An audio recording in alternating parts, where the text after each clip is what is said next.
The conference room on the 38th floor had a particular scent I'd grown to recognize over the years.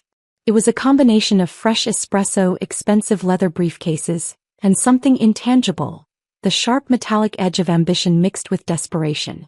I'd been breathing that air for 12 years, navigating the treacherous waters of Helion Consolidated like a seasoned captain who knew every hidden reef and dangerous current.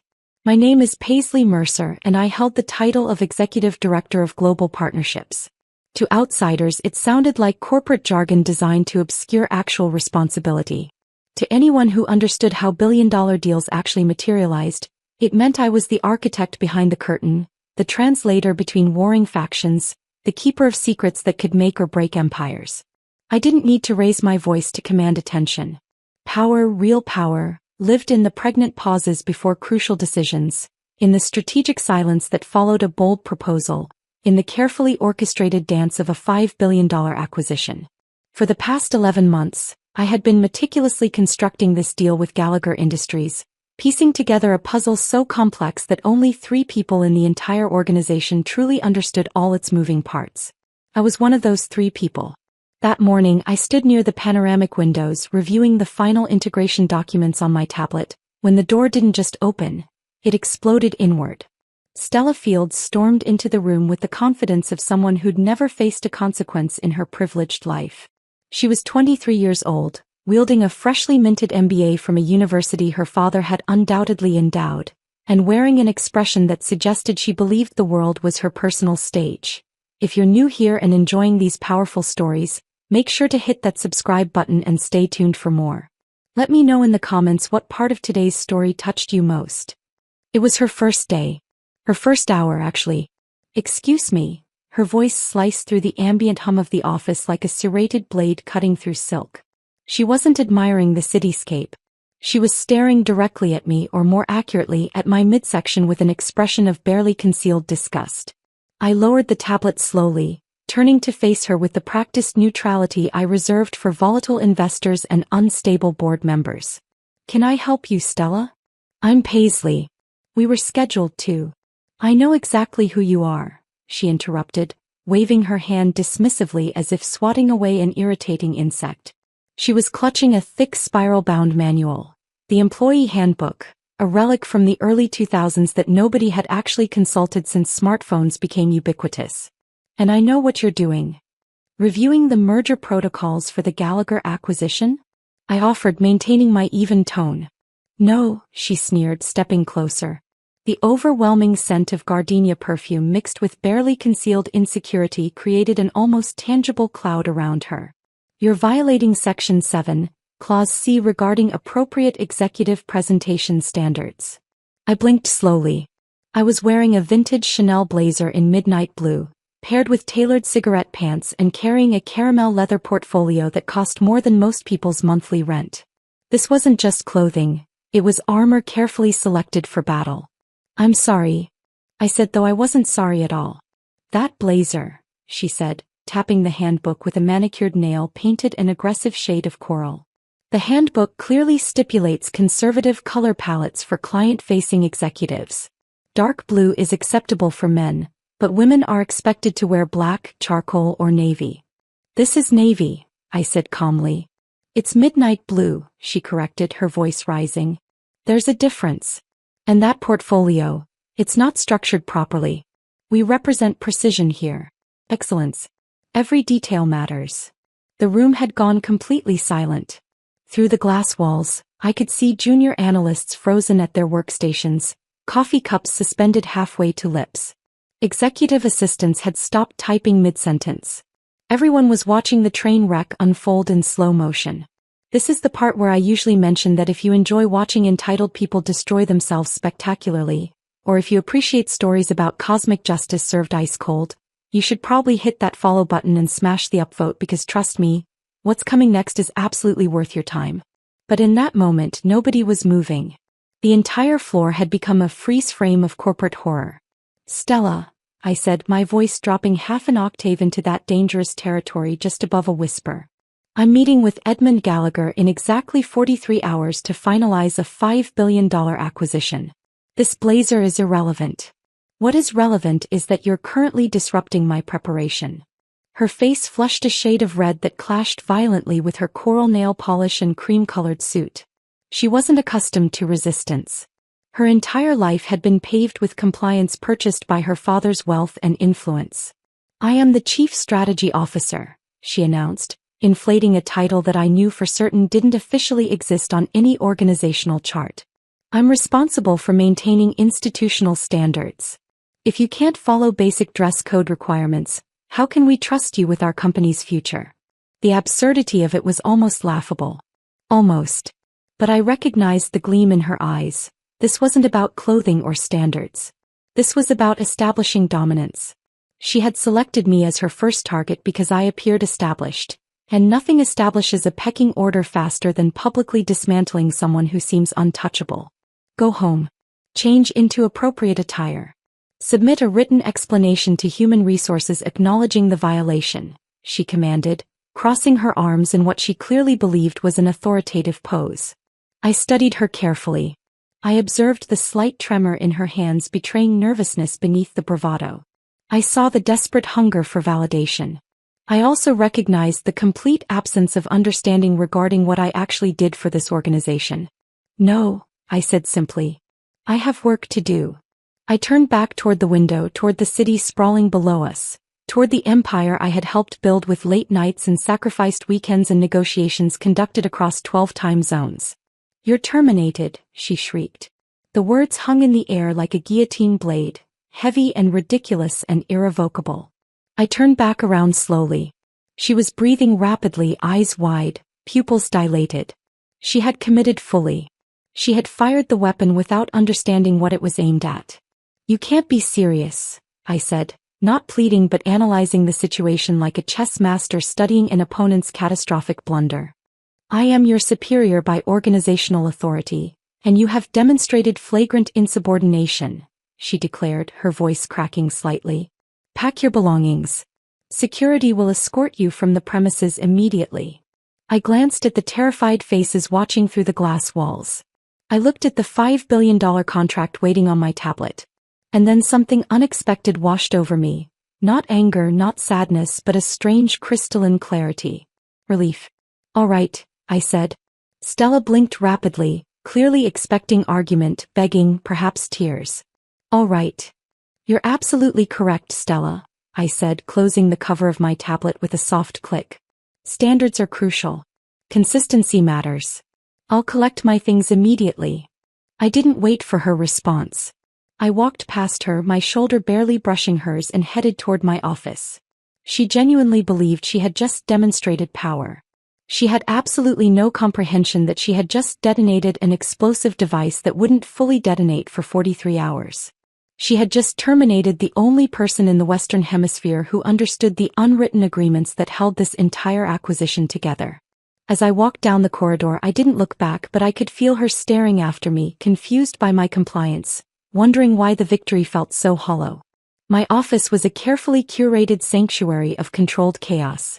Unlike the minimalist sterility of the main conference room, my desk was a landscape of stacked folders, legal pads covered in my personal shorthand that nobody else could decipher, and a vintage Rolodex that was, ironically, the single most valuable object in the entire building. Stella probably assumed everything was digitized and backed up on secure servers. She didn't understand that in the world of multi-billion-dollar mergers, the real negotiations happened during private dinners, were sealed with handshakes in private clubs, and were recorded in personal notes kept in leather notebooks. I didn't rush. Rushing implies guilt or panic, and I felt neither. I opened my drawers with the methodical precision of a surgeon preparing for a complex operation. First, the personal items. The fountain pen my grandmother had given me when I graduated from business school, inscribed with her advice: "Never apologize for being smarter than the men in the room." The Crystal Award Edmund Gallagher had presented to me after we closed the Singapore deal 4 years ago. The photograph of my mother, who had taught me that dignity is expensive but desperation costs everything. And then the Rolodex. I lifted it carefully and placed it into my caramel leather portfolio. It settled with a satisfying weight. The weight of connections, relationships, private phone numbers that weren't listed in any database. My assistant, Claire, was hovering in the doorway. She looked pale, her hands twisting a tissue into confetti, eyes red-rimmed with barely suppressed tears. "Paisley," she whispered, as if speaking at normal volume might summon the demon currently terrorizing the executive floor. "Is it real? Did she actually?" "It's real, Claire," I said gently. I picked up a stack of preliminary integration files, the company's copies of the Gallagher merger documentation. I held them for a moment, weighing their significance. These belonged to Helen. Technically. I set them back on my desk, centered perfectly in the middle. "But the merger," Claire stammered. "The meeting is in less than 2 days. Nobody else knows about the subsidiary arrangements. Nobody else understands the Gallagher family's legacy provisions. The appendix protocols. I'm confident Stella is exceptionally capable," I said, and the lie tasted sweet, like honey laced with arsenic. "She has an MBA, Claire. She's read the handbook thoroughly." I cleared my browser history methodically. I logged out of every encrypted system. I wiped the local cache clean. I wasn't destroying company property. I was simply removing my personal intellectual architecture. If they wanted to navigate this labyrinth, they would have to rely on the official documentation, not the shortcuts and backdoors I had created in my mind. I put on my coat, cashmere soft as a cloud, warm against the sudden chill of the office air conditioning. I picked up my portfolio, feeling the weight of the Rolodex inside. When I stepped out of my office, the entire floor had transformed into a theatrical production of fake productivity. Heads were bowed over keyboards, but eyes were darting sideways. Fingers were positioned on mice, but nothing was clicking. The silence was deafening. The silence of a crew watching their navigator being thrown overboard by a mutineer who couldn't read a compass. Stella was waiting near the elevators, arms crossed, foot tapping an impatient rhythm on the marble floor. She was flanked by 2 security guards who both knew me by name, who I'd brought coffee to during overnight work sessions, who had escorted me safely to my car after late-night negotiations. "Ensure she hasn't taken any proprietary materials," Stella snapped at them. Gerald, the head of floor security, looked at me with apologetic eyes. He'd worked here for 15 years, had seen me climb from junior associate to the architect of the company's most crucial deals. "She's clear, Miss Fields," Gerald mumbled, not even bothering to check my portfolio. Stella scoffed. "Fine. Just remove her from the premises. I want this toxicity eliminated from my floor." I stopped in front of the elevator and pressed the call button. I waited for the soft chime. When the doors slid open with a mechanical whisper, I turned to face Stella directly. She was bracing for profanity, for shouting, for a dramatic, "You'll regret this" scene worthy of a corporate thriller. Tad, I smiled. It was genuine. The smile you give someone who has unknowingly just handed you a winning lottery ticket while believing it was a parking citation. "Thank you, Stella," I said softly. Her brow furrowed. Confusion cracked through her mask of arrogance for just a split second. "What?" "For clarifying this organization's priorities," I said. "It's been genuinely illuminating. Good luck with the merger. The appendix protocols are particularly intricate." I stepped into the elevator gracefully. "What appendix protocols?" she demanded, stepping forward as the doors began to close. "Everything is in the digital files." I reviewed the complete documentation. "Digital files are so impersonal," I said quietly, just as the doors slid shut, cutting off her face precisely as panic began creeping into her eyes. As the elevator descended, gravity pulled at my stomach, but my spirit felt weightless. I checked my watch. 10:47 a.m. By noon, the legal department would be asking questions. By early afternoon, the partners would be confused. By tomorrow morning, the hemorrhaging would begin in earnest. I walked out of the building and into the brilliant autumn sunshine. The city stretched before me, full of possibility. I didn't hail a taxi. I walked 3 blocks to a quiet cafe I'd always noticed but never had time to visit. I ordered a double espresso and sat by the window. I took my phone out of my portfolio and powered it down completely. Let them sit in silence for a while. Let them wonder.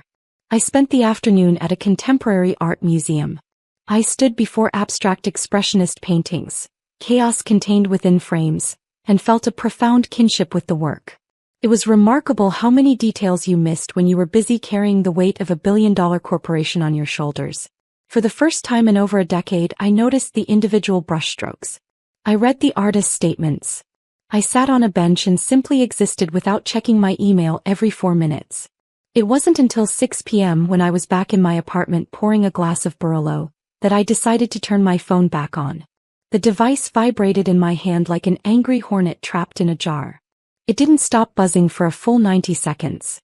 The screen illuminated with a cascade of notifications, a digital avalanche of regret. 17 missed calls from the office number. 4 missed calls from Claire. 6 missed calls from HR. 8 missed calls from unknown numbers. 32 new emails. 14 text messages. I took a slow sip of wine, savoring the complex tannins, and scrolled through the text messages with detached curiosity. Claire, 11:42 a.m. Paisley Legal Department just came down asking who authorized your termination. Stella is locked in the VP's office. Nobody can find documentation. Claire, 1:23 p.m. The partners from the Gallagher team tried to call you directly. Stella intercepted. It didn't go well. She told them you were no longer aligned with company values. There was shouting. A lot of shouting. Claire, 3:15 p.m. Where are the appendix files? Stella is screaming at IT. They're saying the files were never uploaded to the server. They're saying they don't exist in any backup. Emily, everyone is panicking. I smiled, swirling the wine in my glass slowly. Of course they weren't on the server. The appendix files weren't documents. They were nuances. They were the unwritten understanding with Edmund Gallagher about preserving his family's philanthropic foundation under new ownership.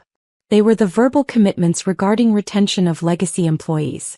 They were the delicate negotiations about the historic property in Vermont that looked like a liability on paper but represented the emotional heart of the Gallagher family legacy. They were in my handwritten notes, currently sitting in my fireplace turning to ash. I opened an email from the general counsel. Lawrence was a decent man, though spineless when confronted by the board. Subject: urgent employment status clarification required. Paisley: there appears to have been a significant administrative error regarding protocol enforcement procedures. Please contact me immediately. We need to discuss reinstatement of your contract before the Gallagher meeting. We can resolve this misunderstanding. Stella is new to the organization and perhaps overly zealous about policy adherence. Let's not allow emotions to derail this acquisition. Emotions. They always called it emotions when a woman responded strategically, but vision when a man did the same. I didn't reply. Not yet. I could visualize the scene unfolding in the office with perfect clarity. The sun would be setting now, casting long accusatory shadows across the open floor plan. Stella would be exhausted, her gardenia perfume turned stale, her cream-colored suit wrinkled and bearing coffee stains.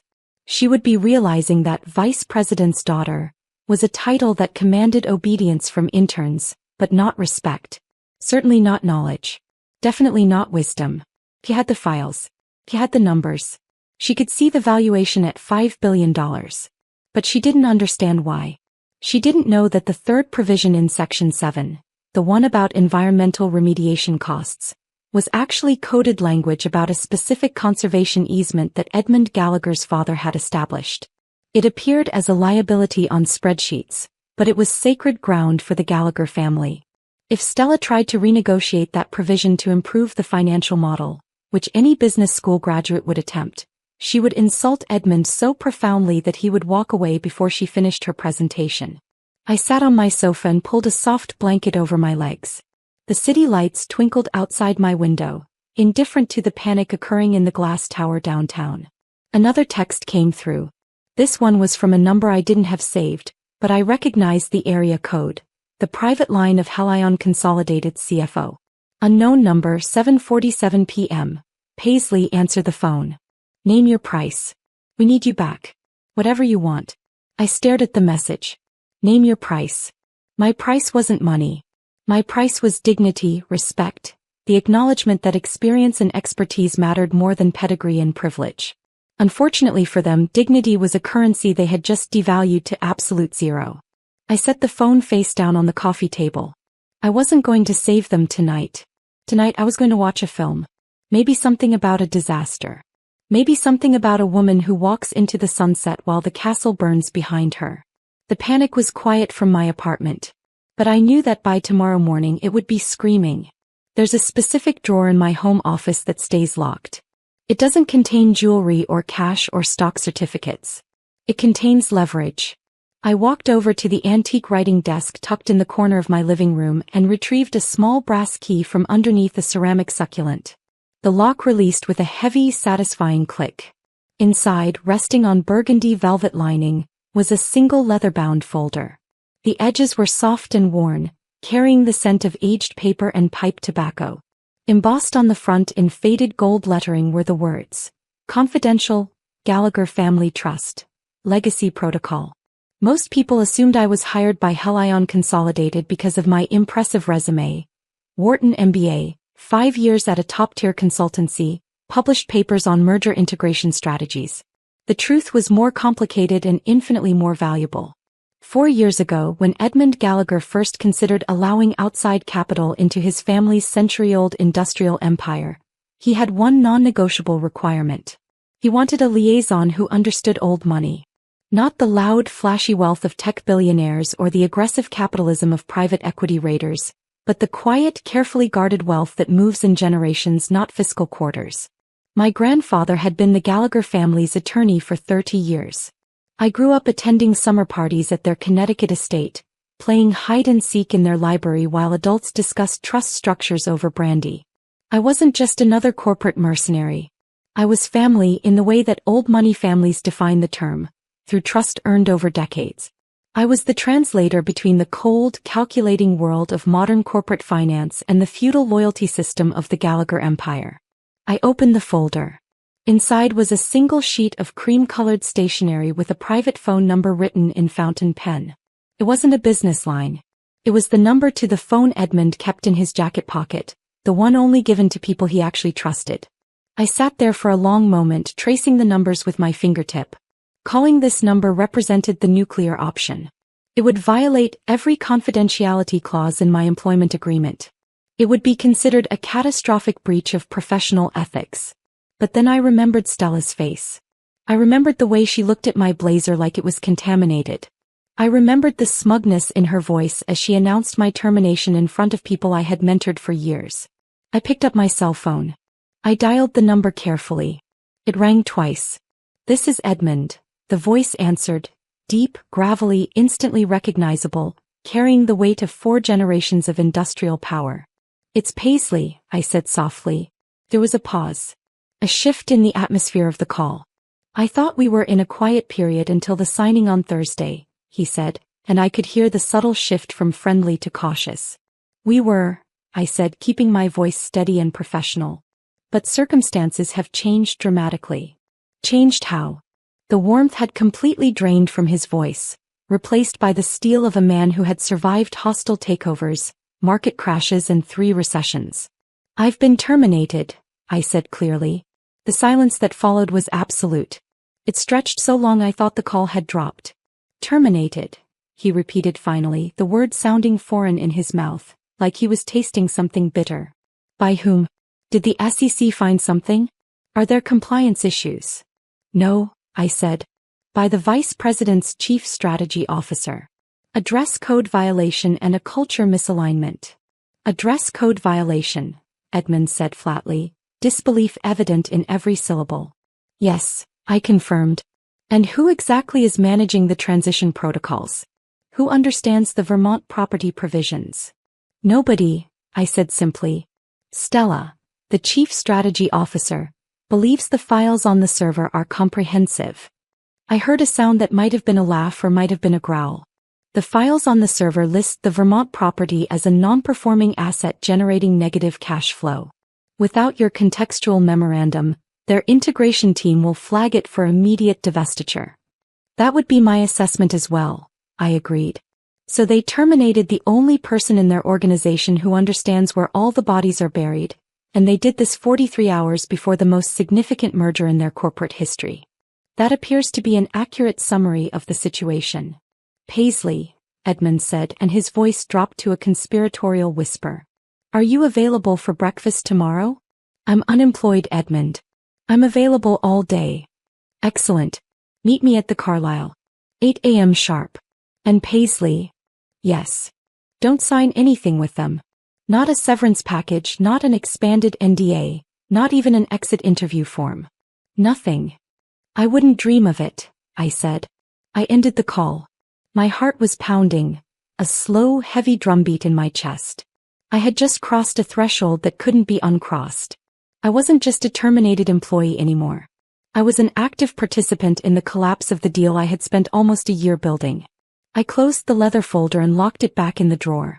My apartment felt different somehow. Not a refuge anymore. A command center. The Carlisle Hotel serves breakfast with the kind of hushed elegance that makes you feel like you're plotting something significant, which in a way we were. Edmund Gallagher looked exactly as he always did, impeccable in a charcoal suit, silver hair perfectly groomed, eyes that had witnessed 5 decades of business warfare and remained unimpressed by most of it. We didn't discuss the weather. We didn't make small talk about the menu. They called my office yesterday afternoon, Edmund said, buttering a piece of toast with surgical precision. 3 separate times. Oh. I sipped my tea. Yes.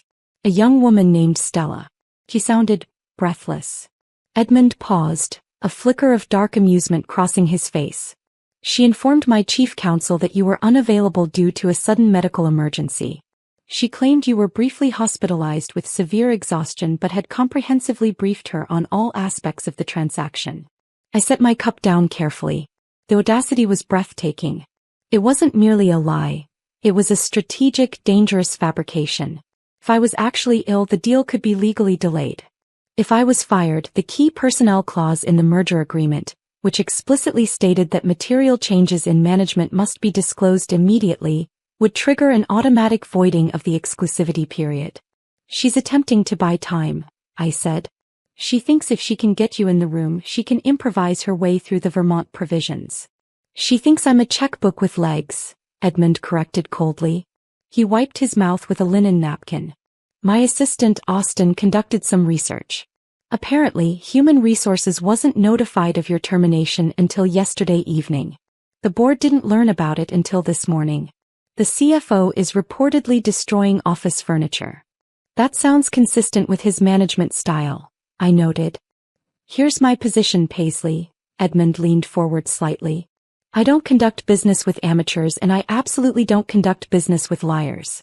The deal with Helion Consolidated is finished. I'm going to kill it personally. He paused. But. He let the word hang in the air between us. But. I prompted. But I still need to transition ownership, and I still want you managing that process. He reached into his briefcase and extracted a thick document bound in leather.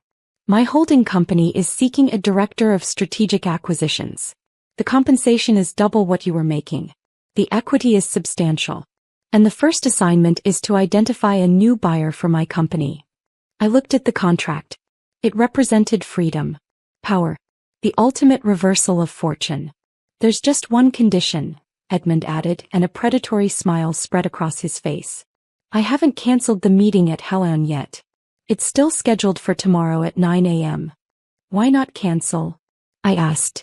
Because I want to see her face when she attempts to explain why the hospitalized liaison is sitting on the opposite side of the table, he said. I want you present for the meeting. Not as their employee. As mine. I felt a cold shiver of anticipation. You want me to come to the meeting? I want you in their lobby when I arrive, Edmund clarified. I want you to be the last thing she sees before her career evaporates. I'll handle the meeting itself. You just handle the entrance. My phone vibrated on the table. An automated alert from the Helion Consolidated server. My access credentials had been officially revoked.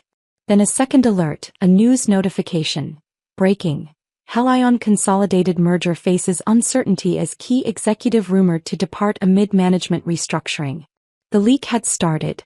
The sharks were circling. I accept, I said, picking up the pen. Good, Edmund said. Now finish your breakfast. You'll need your energy. Watching an empire collapse is exhausting work. That afternoon I walked past the Helion Consolidated building. I stayed on the opposite side of the street, hidden behind oversized sunglasses. I could see the activity on the 38th floor through the glass walls. Figures pacing frantically, lights blazing despite the afternoon sun, the unmistakable signs of an organization in crisis mode. I checked my email on my personal phone. There was one final desperate message from Stella herself. Stella Fields. Paisley, please call me immediately. We can fix this situation. I didn't mean it.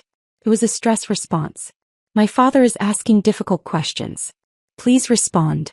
I deleted it without hesitation. There are no takebacks in the major leagues. You made your move, Stella. You should have read the board before you played. The morning of the meeting, the sky was a bruised gray, threatening rain. It matched the mood I imagined was permeating the executive suite across the street. I sat in the corner booth of a coffee shop directly opposite the main entrance of Helion Consolidated Tower. It was 8:35 a.m. The meeting was scheduled for 9 a.m. I wasn't alone. Austin, Edmund's executive assistant, a man who appeared to be carved from granite and dressed by Savile Row, sat across from me. Edmund is en route, Austin said, checking his watch. He's currently 7 minutes away. He asked me to ensure you were visible. Visible? I asked. To the tower. Austin gestured discreetly toward the glass skyscraper across the street. I looked up. The floor-to-ceiling windows of the lobby were transparent. And there, pacing frantically near the security desk, was a figure in a cream-colored suit. Stella. She looked frantic. She was gesturing wildly at the reception desk, likely demanding updates, trying to ensure everything appeared perfect for Edmund's arrival. She wanted to look like a competent gatekeeper. Then she stopped. She looked out the window at the street. At first she just scanned casually. Then her gaze locked onto the coffee shop. The distance was about 40 yards, but I saw her freeze completely.